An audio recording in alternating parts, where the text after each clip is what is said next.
the tiny town of Kennard, Indiana at Goods Candy, and they are turning out some big sweet treats. So we're going to go inside and see what the candy making process looks like and all the different types of chocolate they have.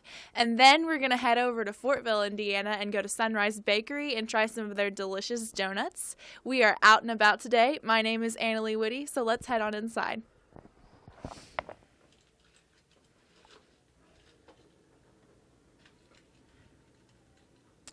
I'm here with Kevin Vickery, the owner of the Original Goods Candies, and he's going to tell us a little bit about what it's like to own a fourth-generation family store. Oh, it's a dream come true. Who doesn't like to own a chocolate shop, right? We have a lot of fun. We hand make chocolates every day. That's awesome. So your recipes all come from, I understand, your Aunt Dee, who was the first person to start the chocolate business. That's correct. My great aunt, Delia Lowry, started making candy in her kitchen in Muncie back in the 40s. And after that, it was my great-grandparents, which were John and Pauline Good. And they started out at their farmhouse just a couple miles out of town here in 1965. And they operated there until we moved here in 74, my grandparents, and then my mother. And now I'm running it here today. Wow, you guys have a really long, rich history, obviously. So what is the secret to making hand-dipped chocolate? Tell me about the difference between how you make your chocolate and how another chocolate processor makes his. Sure. Well, we use only the highest quality ingredients in the top-grade chocolate, which by hand-dipping it, as we do, you get a much thicker coating on the candy. And the chocolate that we use is too thick to run through what they call enrobing machines. Mm-hmm. So you have to use a cheaper grade of chocolate or thin it down to get mass-produced candies, whereas we do it all by hand. And it's it's like a piece of art, individual hand-created pieces of art.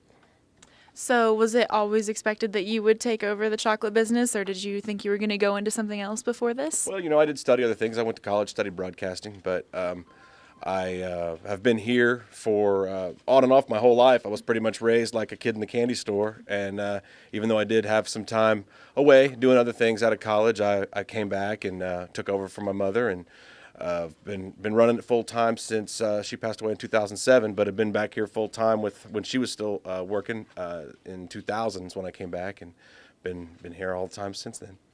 I understand that your wife is a trained culinary chef. She is. Does she affect the recipes, or did she affect them when you guys got married? Well, she definitely learned some things here that she hadn't been taught in culinary school. What we do is not something that's taught in any form of culinary school, but she is a classically trained Le Cordon Bleu chef, studied at the Culinary Hospitality Institute of Chicago. And she did bring some new things into it as well. She learned the way we make candy, and then we learned to do some truffles and different things based off of the things that she knows how to do. And then on another note, congratulations to you and your wife on your Thank new you. baby. Yes. And is it expected that she will one day take over the candy store? I have two daughters, and Delia and Alice. They one of them better. I'd like to think that they'll eventually be down here making candy. Alice is 4 years old. She comes in here already, runs the place. So, we think that hopefully one of these days she'll take over and give us a break. So as the owner, what's your very favorite candy in the store? I don't really have a favorite. I could maybe give you a top 10. I don't know. I like it all so much, but I'm definitely a fan of our toffee and peanut butter creams, chocolate-covered cherries. I like a lot of stuff. I eat a lot of candy. Okay, so is the best way to buy your candy to come into the store, or should people order it online or mail orders, or how do you do your business exactly? We do all of that. Of course, you can get the best experience if you come in, pick things out by piece, one piece at a time, like a lot of customers like to do. But we definitely sell by phone and by the website as well. We take phone orders that are almost as specific to the piece as if people come in, people pick their boxes out and very specifically say what they want, and then we'll ship them to your house or to your loved ones or wherever, and you can do the same thing from the website as well. Wow, well, that's really awesome. Has that mail order business really affected how you guys work? Has it really increased your sales? It's we do a lot more mail than we used to, that's for sure. And definitely, in the digital era with the internet, we sell more that way. I think a lot of our customers still like to call in and maybe have the website open in front of them and look at it and then call us and tell us what they want, just because I think they feel safer talking to somebody than just sending their credit card information out into cyberspace sometimes with some of our customers. But we sell a lot both ways, and it's definitely increased throughout the years for sure. Well, thank you so much for taking the time to Oh, let us thank come you. into your store, and Sure. thank you for letting me interview you. And next, to. I believe we're going to interview Carol, who's a longtime worker here at Goods Candy Store. This is Carol, and she's the longest working employee at Goods Candies, and we're going to interview her about some of her favorite things about the shop. So first of all, right off the bat, what is your favorite chocolate here? Black walnut nut rolls. Oh, okay. So what does that taste like? That sounds really interesting. Vanilla center dipped in chocolate and rolled in black walnuts. Okay. How long have you been working here at the store? I have been here, started 42 years last November, Oh, wow. So why have you stayed so long? That's a long career. because I like it. I like to work, but I just really enjoyed it. It's all been good. Oh, okay. And can you tell me about the biggest change that you've seen at Goods Candy since you've been working here? Moving from the small place to here. Oh, okay. So what was the biggest part of that? That was just the size itself? Yes. Okay. And we not really changed anything about the chocolate or anything. We keep recipes. Everything's the same. Chocolate's the same. So would you say that customers come in and they see you and they're just like, "Hi, Carol," and you're a fixture Yes, here at the I store? am. If I'm not here, they want to know where I'm at. And So would you say people come for the chocolate or to see you? some of them to see me, some of them, most of them for the chocolate. Mostly Okay. for the chocolate. All right. Well, thank you very much, Thank you. Carol. We appreciate the interview. Thank you. Now we're in the back of Goods Candy Store, and I'm here with Kathy Vickery. She's married to Kevin, and they own the store together, just as a recap. And Kathy, can you tell me a little bit about what you're doing right now? Well, right now I'm making some of our famous chocolate Easter eggs. I'm starting by tempering some chocolate, which means I get it cool enough that the chocolate is going to set up and have that nice shine and snap that we're looking for.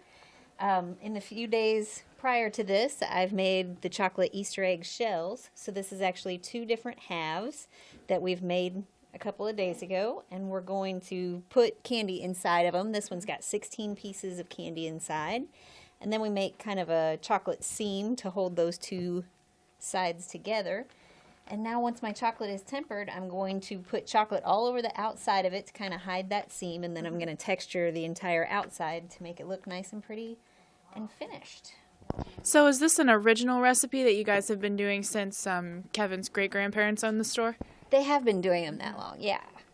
And this is obviously pretty popular. Is this one of your most popular things during Easter? Oh yes, during Easter we do this, and we also do chocolate rabbits and crosses and all the candies people are looking for to stuff baskets with and that sort of thing.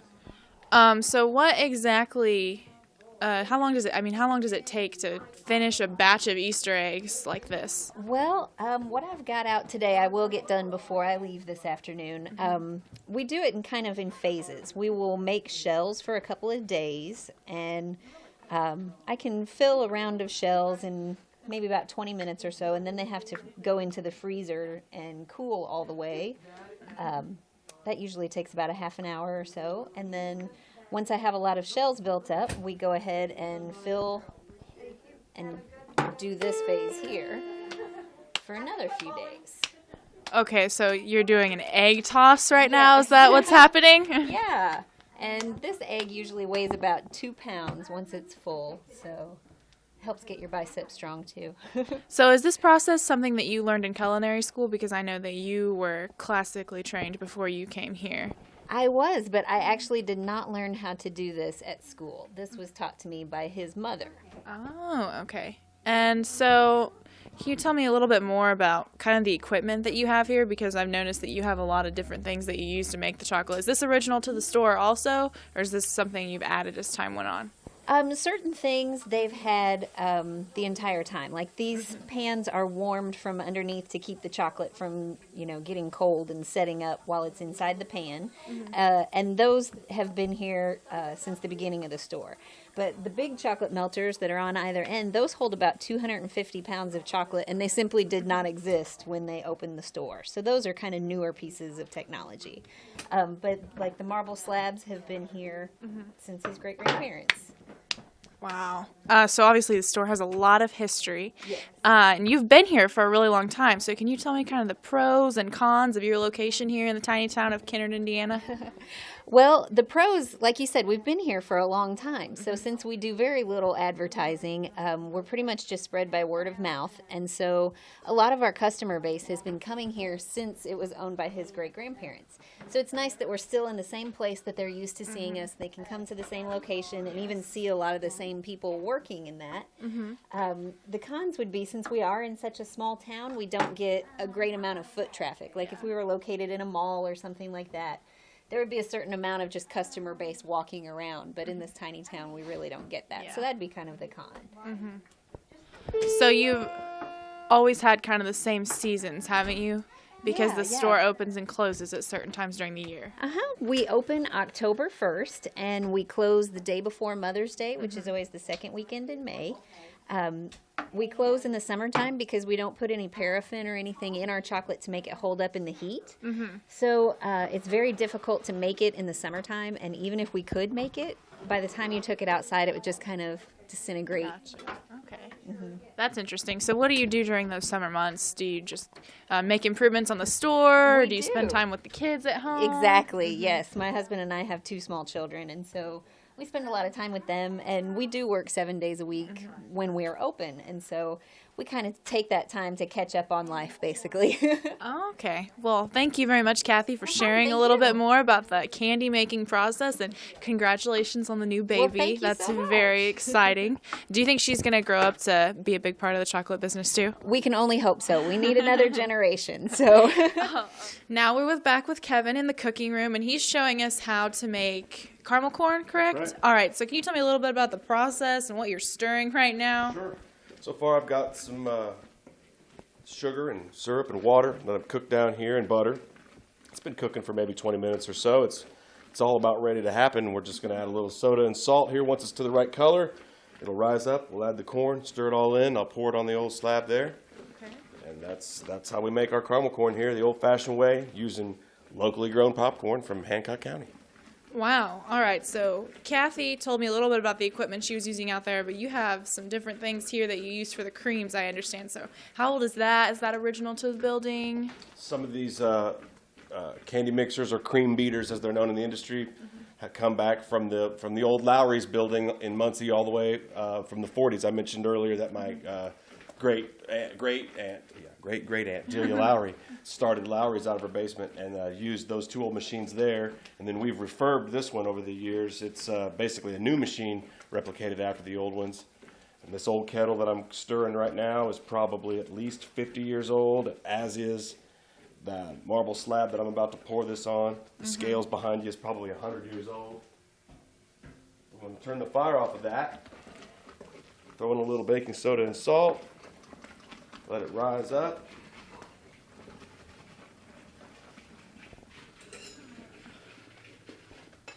Wow, it looks delicious. Is this my cue to step back so you can pour it out? All right. Put this corn in there first. You got another Okay. minute.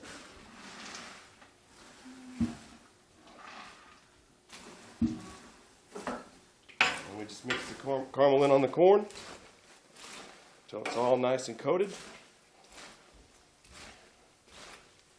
So what's the merit of doing it this way besides, the way a mass producer would do it? Well, I think anything's better done in small batches. In almost all caramel corn is made with at this point, there'd be some kind of a mechanized stirring process. We just don't have that. It's as simple as that. Never have, and it's not hard to stir, so we just do it this way. But you can also, I believe, get a lot more quality control. I'm standing right over here looking at it, making sure that every bit of it's nice and coated. Wow, this looks like a really labor-intensive process. So how long does it take you to, make enough caramel corn that you feel like you have enough for the week or the month or whatever is your process? I can never get enough caramel corn made. It takes a long time to make it, and it sells fast. And so we just have to make it as often as we can. We're always trying to work it in between the other things. I'm going to pour this out right now. All right. Set those down.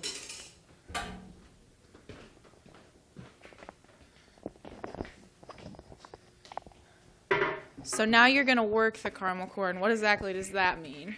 It just means I'm going to spread it out and let it cool on this table. Really, it's basically done.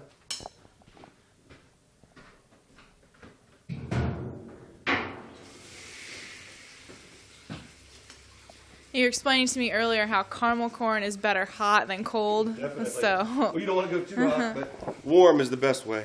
Okay, gotcha. It'll burn you right now. But the good thing about this thick old marble table is it'll cool it down quick. I can have this ready to put in the bags in maybe 20 minutes. Awesome.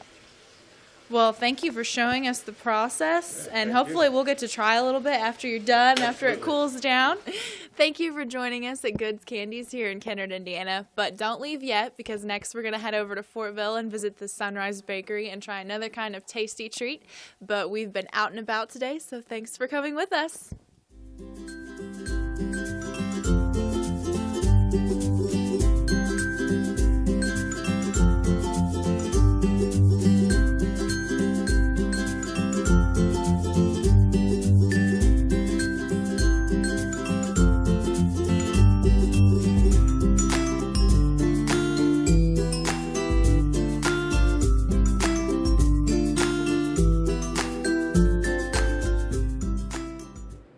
Today we are out and about at Sunrise Bakery, and we are going to talk to Katie Kitterman, Susan Kitterman, Henry Kitterman, and Derek Owens on the baking process here at Sunrise, and we will see you out and about.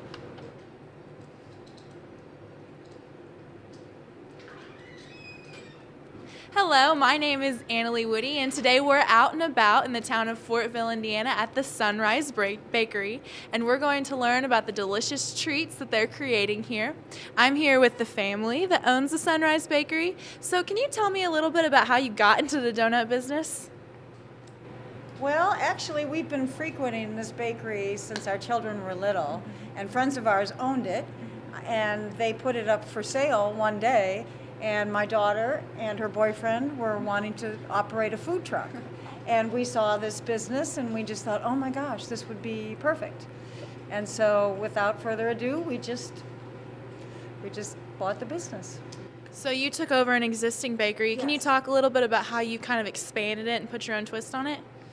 Well, the first thing we did was move it from the prior location, which was about a block north of here. And we've added an entire pastry case right over here of all kinds of pastries. And we have cakes and an entire refrigerated case. And so we've expanded it from basically a donut shop to a full-scale bakery. Awesome. Okay, so really the dream started when you two wanted to own a food truck. Can you tell me about why you wanted to own a food truck or where that came from? Well, we both worked in restaurants while we were in school, so we were pretty familiar with that, and we both had an interest in being business owners, so we wanted to be our own bosses. And then, like Susan said, this opportunity came along, so we just jumped on it, thought this would be just as good as a food truck, so. A little bit better, maybe. More room. So we have mom, daughter, boyfriend, and son here. Can you tell me what each of your roles is in the donut business? I make all of the pastries and the muffins, fudge, Okay. all of the non-donut materials. I'm sort of the development person, and I keep track of the books and things like that, and I'm just sort of the ambassador here in the bakery. I come in early and I make the dough for the donuts. I help with donuts as well, and I also help with customer service. And we have a lot of great customers that have been here for over 15 years, and so we take very good care of them in the mornings and afternoons. And we're open till 5 now, and so we get people in on the afternoons on their way home from work, and it's just a lot of fun taking care of all of these people. They're like family now. So as I'm standing here, I'm noticing a lot of the theme that's going on, and there's a lot of robots, and there's a train behind me. So can somebody explain where that came from, where we got robots and donuts together? Well, actually, it came from my husband. We were looking for a theme for the bakery, and because this location used to be originally a gas station, and then it was an auto parts store, and so we were trying to really change the vibe of the place. And one night he was looking up something on the internet, and accidentally robots and donuts were in the search bar, and when he pressed it, this particular artist, whose name is Eric Joyner, a San Francisco graphic illustrator, who had done an entire series of donuts and robots for whatever reason, I don't know. But as soon as we saw them, we thought, oh my gosh, that's perfect, because my husband had a big collection of vintage robots already, and just seeing the robots we already had with the donuts was just a no-brainer, actually. Well, that's really awesome. That's really creative. So from here, let's get into some of the details. About how many donuts do you think you produce every day? Every day, about 1,000 a day usually. Wow. So do you have many left over, or are they people just coming and taking them out like crazy? Sometimes we have leftovers, but usually we sell out by the end of the day. All right. So I know a big ingredient that goes into donuts is flour. So about how many pounds of flour do you guys think you go through weekly, monthly, however you keep track of that?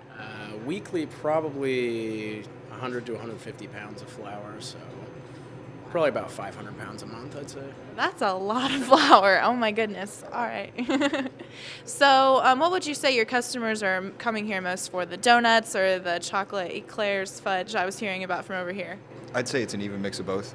I know that our yeast is Yes. just about untouchable, Oh yeah. which is what I come for. But I also come for the muffins, so it's a toss-up, really. And then you had mentioned that you have a lot of regulars. So would you say that most of your customers are regular, repeat people who come in a lot? Yes, I would say we get a bunch of new customers. Since we are on Pendleton Pike, we get people coming through town. But just about anyone who comes in here comes back either that day on their way home from work, or just about every day they have a routine. We have a group of men that come in around 8 o'clock and stay till 10. They're like family. All right, so all these customers who come in pick up their donuts. Does anybody have any good tips for how to keep donuts fresh for long periods of time? Keep buying them. That's a good point. Refrigerate. If you refrigerate them, they'll stay good. Especially cake donuts, they'll stay better longer when you refrigerate them. Yeast donuts, they're not going to hold as long, but still, if you refrigerate them, you'll be able to just heat them up in the microwave or in a toaster oven when you want to eat them. They'll still hold their taste and everything. Be fine for a couple days. One thing that's interesting about all of our products is there's no artificial additives or preservatives or things like that. So actually, when they don't last for days and days and days, that's kind of a good thing. Right, because the yeast will maybe keep 2 days, and then they freeze pretty well, I understand, if you put them in individual Ziploc baggies. But the cakes last much longer. But we do pride ourselves in making everything natural, so. Definitely. What would you say your most popular donut is? What do you think? I would say we have our filled Long Johns, and they're filled with our White Holland cream, and just about anything with White Holland cream is a big seller. And our blueberry cake, we do blueberry yeast as well. And the red velvet cake, we just started doing that. The red velvet cake, that's really popular. All right, so we're going to go through what's each of your favorite things the bakery sells. Chocolate chip muffins, absolutely. Smiley face cookies. Anything with cinnamon. Oh, okay. I would have to say our French macarons. Those are my favorites. Sound good. Well, it sounds like you have a really huge variety of things here, and I'd love to go back and see how some of them are made. So in the next part of this, we're going to go take a look at the baking process and maybe talk to some of the bakers. And now we're in the back of Sunrise Bakery, and we're going to learn a little bit more about the baking process of how they produce their donuts and other assorted items. I'm here with Derek, Katie, Henry, and Mike, and Susan. So to start off, first of all, I see peppers. Why are there peppers in a bakery? Who would like to explain? I'm currently making habanero fudge. Nice homemade fudge that I've been eating my whole life, but with a little extra kick to it. I was about to use ghost peppers, but they're a little too spicy, so these are a good medium. So who came up with the idea for habanero fudge? That was all Henry. So is that about the craziest thing you produce in the bakery right now? So far, yeah. Yeah. We're experimenting with new things, trying to find different things that people like, so. So obviously, principally, first of all, we sell donuts in the shop, right? So where does the donut making process start? It starts right here, actually. We come in early in the morning, about 2 in the morning. We mix up all the ingredients here in the mixers. Then when the dough's done, we put it out on the table here, and that's when we cut it into the different shapes. We put it in the proofer over here. Once they've raised enough in the proofer, we take them to the back to fry them and glaze them, and then they go out to the front for the customers to eat. So how long does that process take, and what time do you get up in the morning? Because I know donut makers get up really early. My alarm goes off at about 12:30, but I don't get up until about 1:15. Yeah, we get here between 2 and 3, depending on the day. The busier days 2, the slower days 3. The whole process, we're finished baking usually about between 9 and 10 o'clock. From start to finish, it takes about 8 hours to get a day's worth of donuts and different goods out there. Wow. Okay, so I know you do a lot of the donuts, and you help with everything else. So can you tell me a little bit more about what the eclairs, the cupcakes, the cookies that I see everywhere? Well, the eclairs, I love eclairs. So a lot of things in the bakery I do because I like them. And I'm a huge bakery fan. I grew up in Chicago area, and I loved going to all the different ethnic bakeries especially. So I really like to have a lot of different things that I would want to see if I came in a bakery. So of course we have eclairs and a bunch of different kinds of cookies. We have sugar cookies, chocolate chip cookies, macadamia nut cookies, but probably our best-selling cookie is our smiley face cookie, which is a vanilla sugar/butter cookie with just an unbelievable icing. And a wonderful smile. So did you come up with the idea for the smiley face cookies? Well, I wish I could say yes, but there was a bakery in Indianapolis for many years called Rosalind's Bakery, and they made smiley face cookies, and I was just so addicted to them that I worked hard to try to perfect the recipe as close as I could to the Rosalind's recipe. So that's what we offer. Okay, so there's some trading ideas between bakeries when you go between them? Well, actually, when Rosalind's closed, I think about 15 years ago, they put out a cookbook. Oh, okay. And so I just got busy trying to figure out how to make some of their things. And the first thing I wanted to learn how to make, of course, were the smiley face cookies. And also they have some that are at Halloween they call them iced goblin cookies. They're just basically pumpkins. But I can remember eating 12 at one sitting one time. So I really like them. All right, well, thank you for sharing so much about the bakery, and thank you for showing me the baking process. So the Sunrise Bakery is known for a lot more than just their donuts. We're also standing next to their train table, which has become a big centerpiece here. So we're going to look at this a little bit more. Can you tell me the story behind this train table? Well, my husband, John Kitterman, is, besides being a graphic designer, and just to say, he did all the logo design and all the interior design and of our space. He's also a train layout builder, and I know people probably don't understand that people really do that for a living, but he's done it for a lot of celebrities and other people during his career. And he thought that it would be really fun to have a train layout in the bakery for little kids and big kids. Yes. So, and it's a huge attraction. And we have kids that come in especially just to watch the train every week. But he made all of this. This is all what we call scratch built, which means it's all made by hand. Oh, wow. For instance, these trestles are all made from wood, and he measured it all out.